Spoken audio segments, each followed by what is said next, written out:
Hello and welcome back to my YouTube channel. My name's Scott Resnick, and in this video I'm going to give you a practical working definition of cortisol that you can apply to your health. So if you stick with me to the end of this video, you will have an important tool in your toolbox that you can use to really turn around your life, look good, feel good, all that stuff. My name's Scott Resnick. I'm a physician. I'm making these videos because I want to give you the tools to fully understand your health and to begin to act on this knowledge to turn around your life, reverse chronic disease, and to ultimately look and feel good. I want to start with a story. I had a patient, her name was Mary. She presented to me after about a year of some pretty significant stressors, and in that year she'd noticed that she had changes in her weight, changes in her energy, and I don't mean good changes. She had all kinds of different, vague complaints about her body. Her hair felt different. Her skin felt different. Her eyebrows were thinning. Her cuticles were cracking. She also had any number of different bowel and gut-related complaints as well, with gas, bloating, and tendencies towards constipation and diarrhea.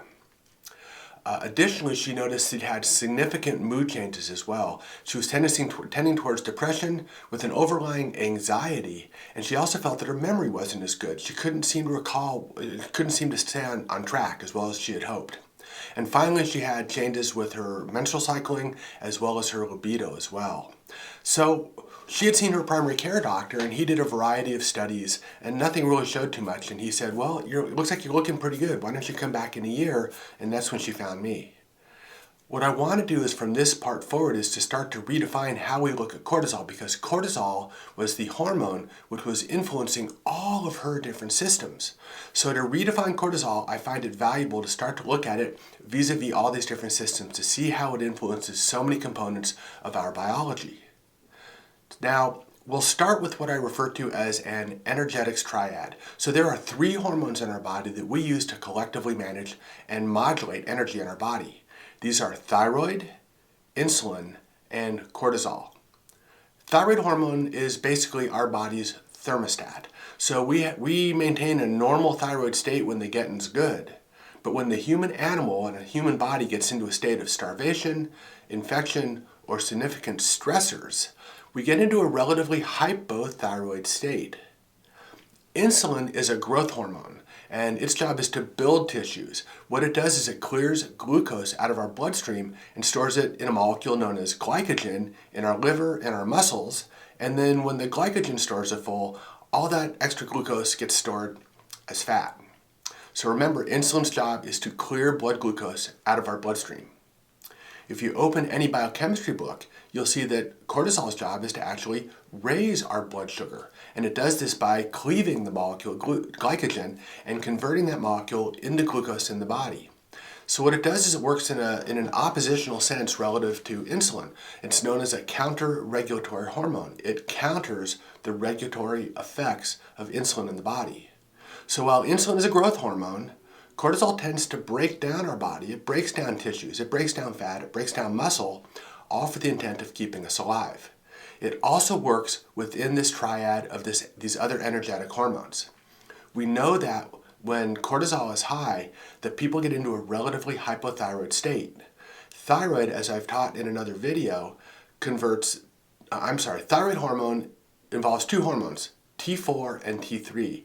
But T4 is the active hormone, and it needs to be converted in... T4 is the inactive hormone, and it needs to be converted into the active hormone, T3. Cortisol also directly affects how insulin works by acting on the insulin receptor. So what happens is we get into a relatively insulin-resistant state, which is actually a precursor towards metabolic syndrome as well as diabetes. The next system, which is intimately associated with cortisol secretion, is our mental system.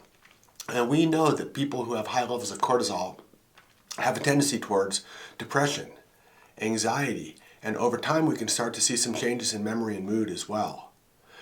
There have been several studies that show that high levels of cortisol cause a measurable shrinkage in an anatomical part of our brain known as the hippocampus.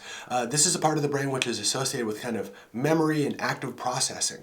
So people who are under a lot of stress can have changes in their mentation, memory, and mood.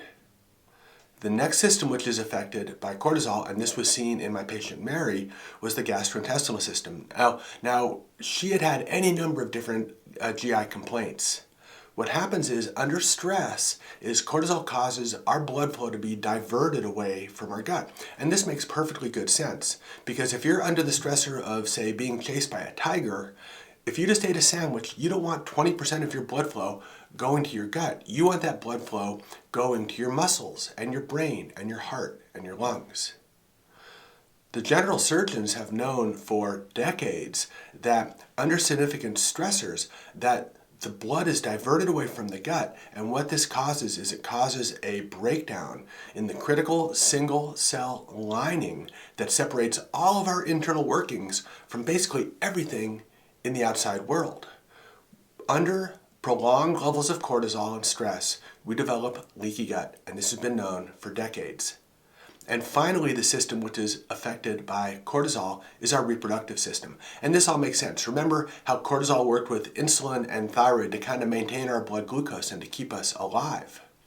The same thing happens with reproduction. I mean, if you're huddling in a cave, you're starving, your tribe is migrating, you're at war, it's probably not a good time to reproduce and make babies. So what we see is in both sexes, individuals who have been exposed to high levels of cortisol actually have low levels of their sex hormones. In men, we see low levels of testosterone, and in women, we see low levels of estrogen, progesterone, in addition to testosterone. And this all makes sense. It's probably not a good time to reproduce if you're under a significant amount of stress. Hopefully what I've done is I've given you some different perspectives upon which to look at the hormone cortisol. I think this is an important definition. So cortisol no longer simply just raises our blood glucose and is a stress hormone.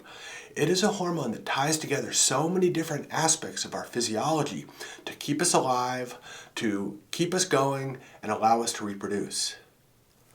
I'm hopeful that this video was helpful. And you can use this information as you go forward to really make some good changes to optimize your health. I'm making these videos for you. Again, I'm Scott Resnick, and we will cover more further explorations into cortisol as well as all other body systems in subsequent videos. So I will see you there.